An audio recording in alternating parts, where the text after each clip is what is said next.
Hello, welcome to Unlocking Buddhism. Imagine this, you've just discovered something so powerful, so life-changing, that it could end suffering, not just your own, but for anyone willing to listen. Now imagine it's your very first time sharing that truth with the world.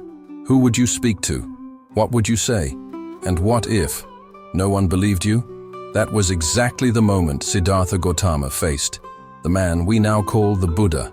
After years of searching, starving, meditating, and questioning, he finally awakened. He saw the truth about suffering, and more importantly, how to be free from it. But this story doesn't start with his enlightenment. It starts right after, when he made a choice. He chose not to keep that wisdom to himself. He decided to speak, and the first people he spoke to weren't kings, or crowds, or followers. They were 5 old friends, sitting under trees in a quiet forest park. No stage, no spotlight, just one man, 5 listeners, and a message that would echo for thousands of years. In today's video, you'll hear that story. You'll find out what the Buddha said, who was listening, and why that moment, so simple and quiet, was the beginning of something that would change the world. But before we dive in, I want to hear something from you. If you had to describe the word balance in just one word, what would it be? Write it in the comments below. Just one word, whatever comes to mind. Because this video, this teaching, this story, it's all about that. About balance. About walking the middle path. About how something that sounds so simple might actually be the most powerful path of all. So take a deep breath, settle in, and let's explore what really happened the first time the Buddha taught. Let's rewind time. Not just a few years, not a few decades. We're going back more than 2,500 years. Long before smartphones, cities, or even the idea of modern life. In a quiet corner of ancient India, something happened that would ripple through history forever.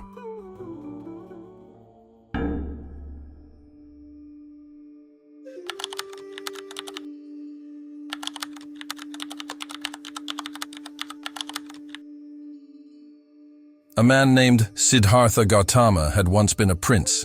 He had everything: wealth, luxury, comfort. But he also had questions. Big ones. Why do people suffer? Why do we get sick, grow old, and die? Why are we never truly satisfied? So he walked away from his palace, his family, and everything he knew. For years, he lived as a wandering seeker, trying everything people said might bring spiritual freedom. He fasted until his body was skin and bones. He meditated until his mind almost left his body. But nothing gave him the deep, lasting peace he was searching for. Then, one day, he realized something simple, but revolutionary. Extreme suffering isn't the path to peace. Neither is extreme pleasure. There had to be a middle way, a balanced path. He sat under a tree, meditated deeply, and in the stillness of his mind, he awakened. He saw the truth about life, suffering, and how to end it. Now, imagine this. You've just discovered the answer to the biggest mystery of life. What do you do? Some people might stay quiet, but the Buddha, he wanted to share it. Not for fame, not to be followed, but because he knew this truth could set people free. So, he thought of 5 old friends, fellow seekers he had practiced with. They used to admire him. But when he stopped torturing himself and started taking care of his body again, they turned their backs on him. They thought he had given up, but he hadn't. He had gone further than they could imagine. He set out to find them. He walked for days until he reached a serene place known as the Deer Park in Sarnath. Think of a peaceful forest clearing, birds singing in the distance, deer grazing calmly in the sun. It was quiet, but something powerful was about to happen. The 5 friends saw him coming. At first, they whispered to each other, "Ignore him." But as he got closer, something about him stopped them. There was a glow in his face, a quiet confidence, a peace that felt unshakable.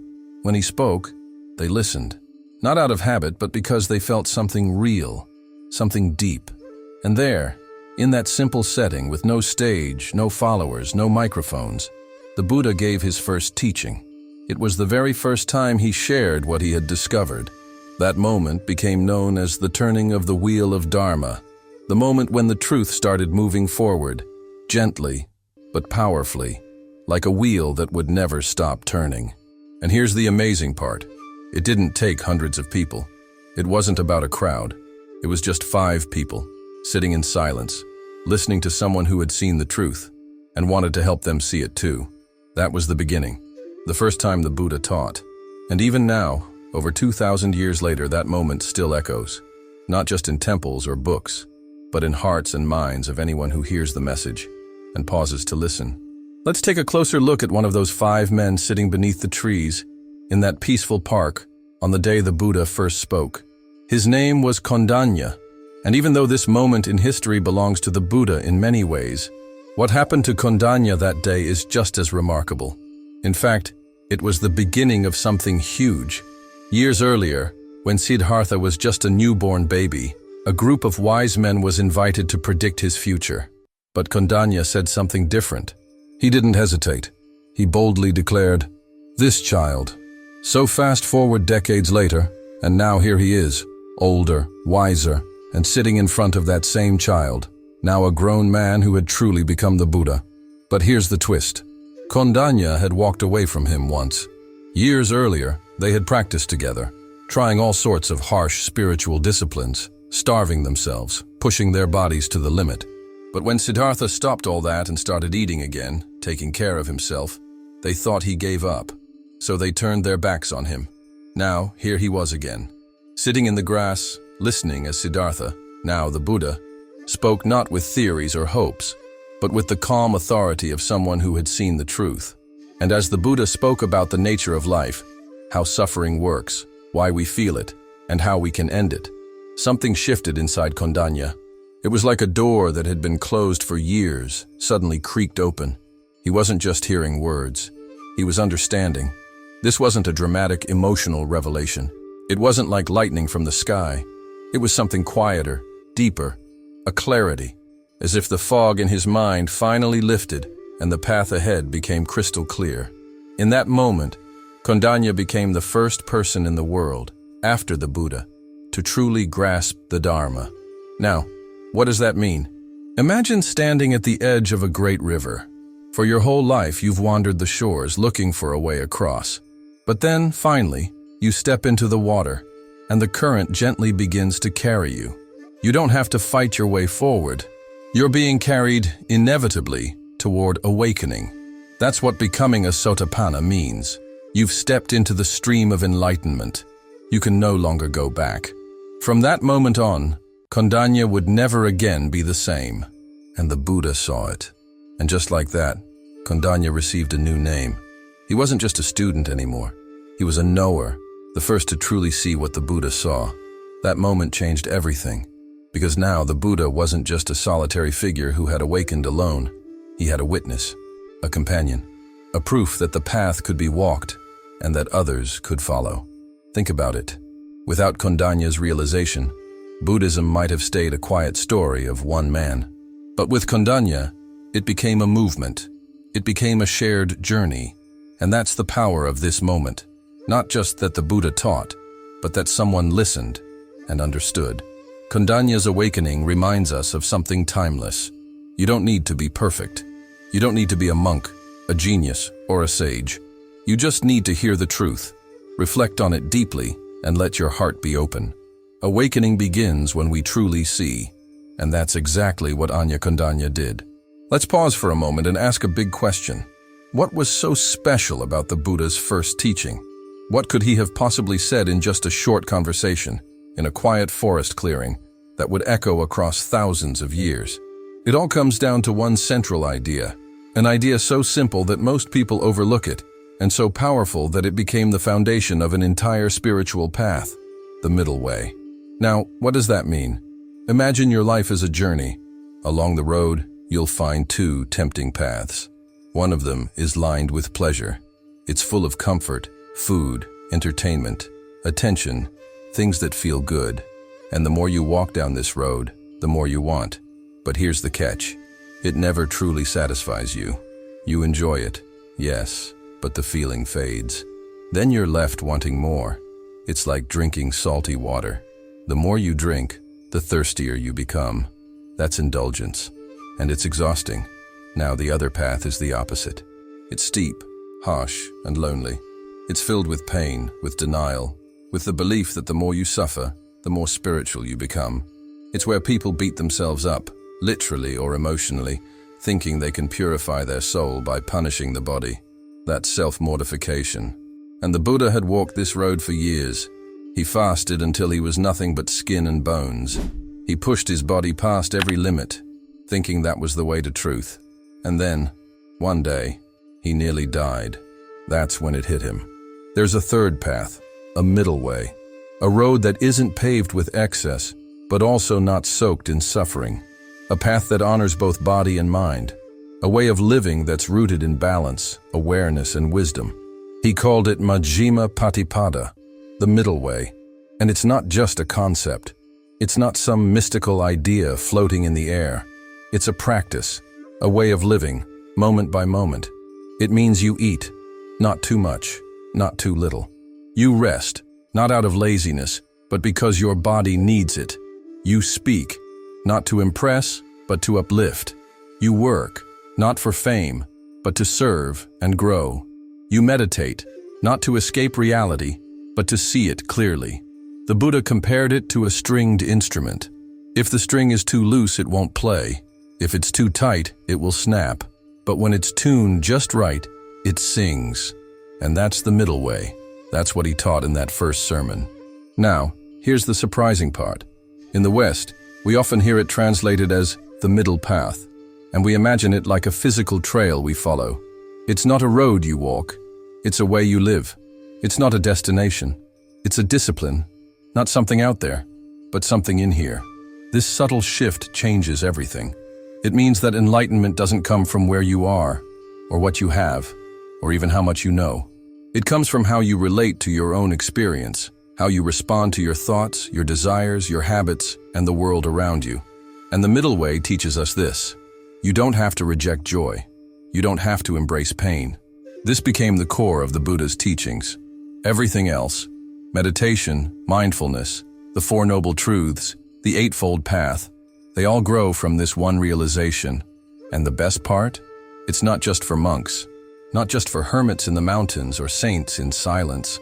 The middle way is for you, for me, for anyone who lives in a world that pulls us in every direction, toward too much or toward too little. It's for the person trying to juggle work and rest, for the parent trying to be patient, for the student overwhelmed by pressure, for the soul craving peace in a world of noise. The middle way is the quiet reminder that balance is freedom. So when the Buddha spoke those words, so calm, so steady, so full of lived truth, Kondanya wasn't just hearing a theory. He was hearing a way of life, a path forward, a way to be truly free.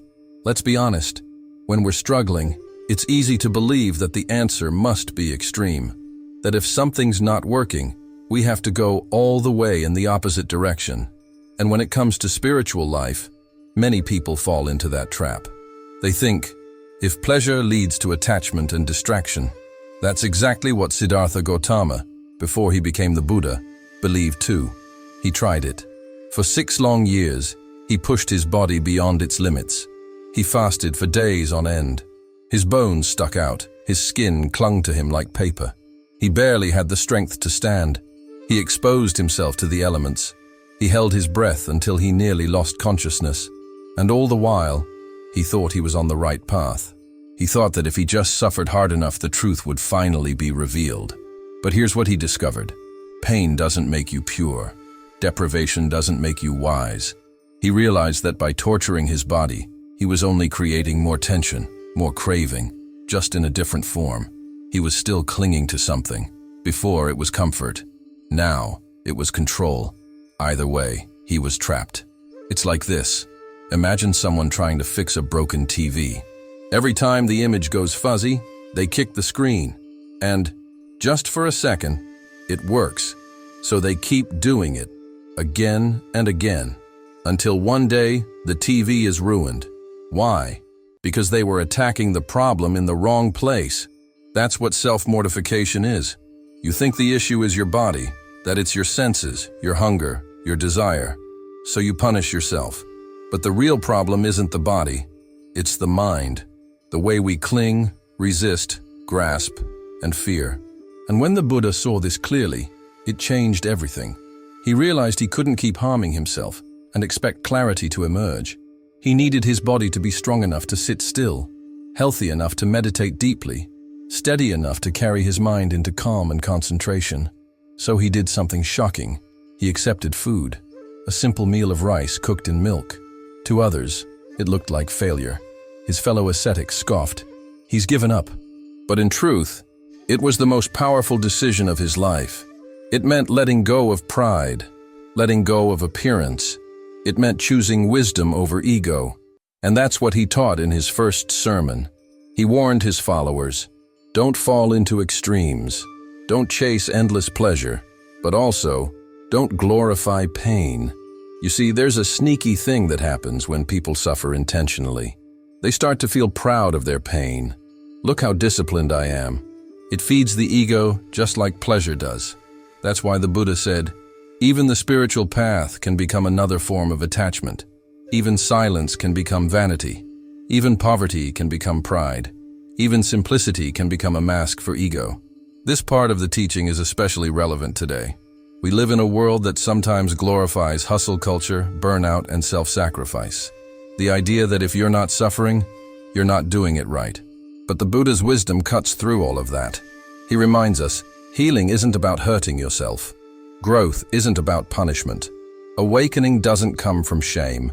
It comes from awareness, from stillness, from the courage to be kind to yourself, not indulgent, but truly compassionate. So yes, he gave up the path of pain. He gave it up because it didn't work. And from that moment forward, he walked a different path, a path of balance, a path of clarity, the middle way. Let's take a moment to talk about something that often gets pushed to the background in spiritual conversations, but plays a much bigger role than most people realize: the body. We live in a world of extremes. Some people obsess over the body, perfecting its appearance, feeding every craving, constantly trying to preserve youth. Others do the opposite. They reject the body, see it as a burden, something to escape or punish in the name of discipline or enlightenment. And for a long time, the Buddha leaned toward that second group. He believed that if he could strip away every comfort, every ounce of pleasure, he would find freedom.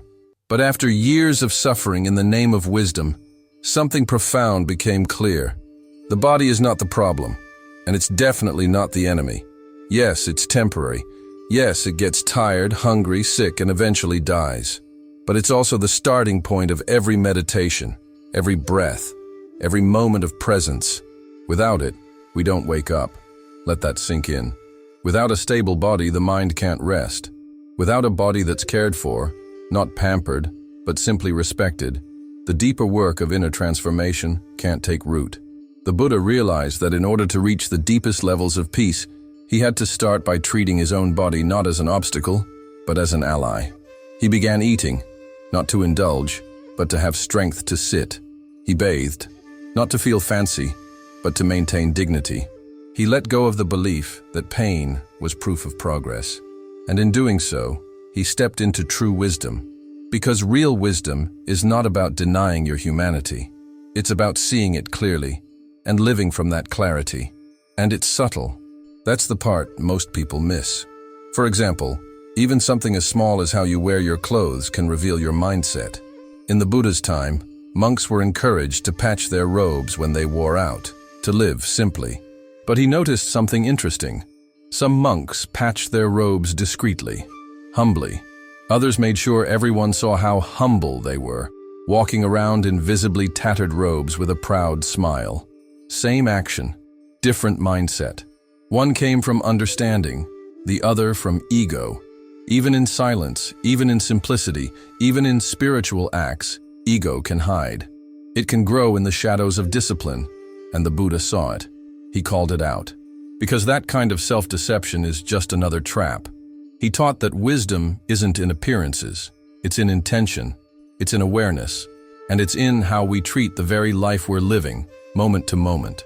So the question becomes, how do we live wisely with a body that is constantly changing, aging, and eventually fading? We start by realizing this body is a tool, a bridge, and a teacher. A tool because it allows us to act, move, speak, and serve. A bridge because it connects us to the present moment. A teacher because it reminds us of impermanence, humility, and patience. That's why the Buddha encouraged his followers to care for the body just enough. Not so little that it breaks down. Not so much that it becomes a new form of worship. Just enough to keep it quiet, steady, supportive, so that we can do the real work. Seeing clearly, letting go, awakening. And here's the beautiful twist. The more clearly we see the body, the more we learn to let it be, without hating it, obsessing over it, or fearing it. We begin to see it as a sacred part of the journey, not something to escape, but something to understand. And in that understanding, there's peace. Not the kind of peace that depends on things going right. Not the kind of peace that only comes when everything feels perfect, but the kind of peace that's steady, grounded, that says, this is my life, this is my path, this body is enough. And that in the end is real wisdom, not knowledge, not philosophy, but a quiet, steady recognition of the truth. The Buddha's first teaching wasn't about beliefs or miracles. It was about balance. It was about being human, fully, wisely, and compassionately, and using this fragile, temporary body as a doorway to something timeless. So, as we close this story, ask yourself, am I fighting my body? Am I running from discomfort? Because that is where real transformation begins. And maybe what makes that first teaching so timeless is how human it really was.